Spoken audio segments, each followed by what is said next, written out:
You've heard it before. A parrot perched in a cage says, "Hello," the moment you walk into the room. It sounds so natural, you almost answer back. Then it says something else, something that doesn't quite fit. "Want a cracker?" Out of nowhere, with no cracker in sight, no person offering one. And that's the moment doubt creeps in. Is the bird actually saying something, or just repeating noise it heard once and never forgot?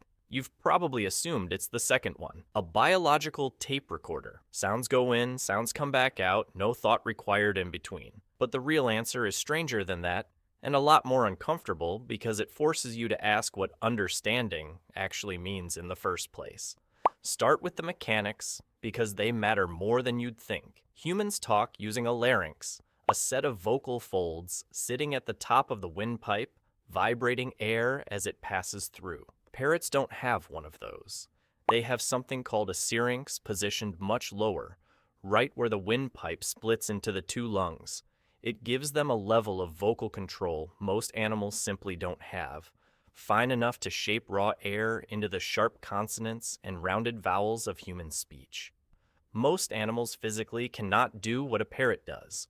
Dogs can't, cats can't, even chimpanzees, genetically closer to you than any bird could ever be, don't have the vocal architecture to produce human words. A parrot does, which raises the obvious question, why would evolution build a bird capable of mimicking a completely different species? The answer isn't about humans at all. It's about other parrots. In the wild, parrots live in flocks, and flocks aren't silent. Vocal mimicry evolved as a social tool, a way to sound like the specific birds around you, to be recognized as belonging to a specific flock, a specific mate, a specific family group. When a parrot in a human household mimics your voice, it isn't doing something unnatural. It's doing exactly what its wild instincts evolved to do. You're the flock now. Talking like you is how it fits in. That still doesn't answer the deeper question, though. Fitting in through sound is one thing.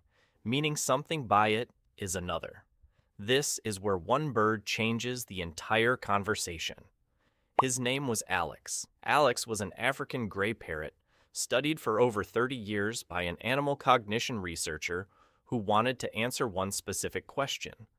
Was vocal mimicry in parrots just sound, or could it carry real understanding underneath it? Alex didn't just repeat words, he used them. Shown a tray of objects that varied in color, shape, and material, Alex could correctly answer questions like, what color, or what shape, or how many, picking out the right answer from dozens of possibilities. He understood categories. He understood that the word green applied to more than one object, as long as that object was, in fact, green.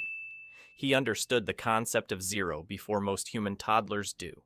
During one test, researchers asked Alex to compare two trays and identify which color was different between them. When the trays were identical, with nothing different at all, Alex would respond, none. Not a trained phrase for that exact scenario. A generalized concept applied correctly to a totally new situation, meaning there is nothing here to report. That's not mimicry, that's abstraction. And Alex wasn't just answering questions. He asked them. At one point, catching sight of himself in a mirror for the first time, Alex asked what color he was. He was told, gray. From that single exchange, he learned the word gray and used it correctly afterward, unprompted, in entirely new contexts. Sit with that for a second. A parrot looked at his own reflection, recognized something unfamiliar, and asked a question to resolve the gap in his own understanding. That's not a trick. That's curiosity. Running on the exact same basic circuitry, curiosity runs on in you. Here's the twist that reframes everything you thought you knew about intelligence. For most of scientific history, brain size and brain folding were treated as the measuring stick for how smart an animal could be. Big, wrinkled mammalian brains sat at the top. Small, smooth bird brains sat somewhere near the bottom, barely worth studying at all. Parrot brains are small. They're smooth. By the old measuring stick, they shouldn't be capable of much beyond instinct and repetition. But newer research flipped that assumption completely. What matters isn't the size or the folding. It's the density, how tightly packed the neurons are, and how they're wired together. Parrot brains, gram for gram, pack in a number of neurons that rivals or exceeds primates of a similar body size. The architecture is different from a human brain, built along an entirely separate evolutionary path.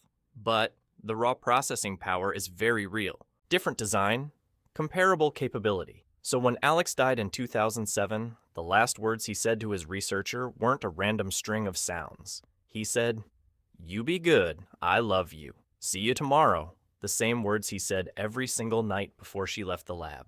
Maybe he understood exactly what he was saying in that moment. Maybe he didn't. Nobody can fully answer that, and honestly, that uncertainty is the most important part of the whole story.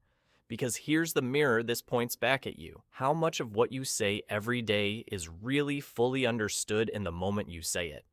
How many phrases do you repeat automatically? How's it going? No worries, talk soon, without consciously generating each word from scratch? A huge percentage of human speech runs on the exact same principle parrots use: pattern, repetition, context-appropriate response, running mostly on autopilot.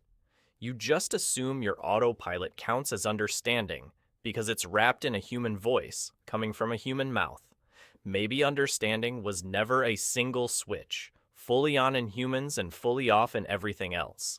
Maybe it's a spectrum, and different species land at different points along it, some running almost entirely on instinct, others capable of asking a genuine question about their own reflection. So the next time a parrot says, "hello," the moment you walk into a room, you don't have to assume it's empty noise, and you don't have to assume it's a fully conscious greeting either. The honest answer sits somewhere in between, in the same uncertain, complicated space where most of your own words live too.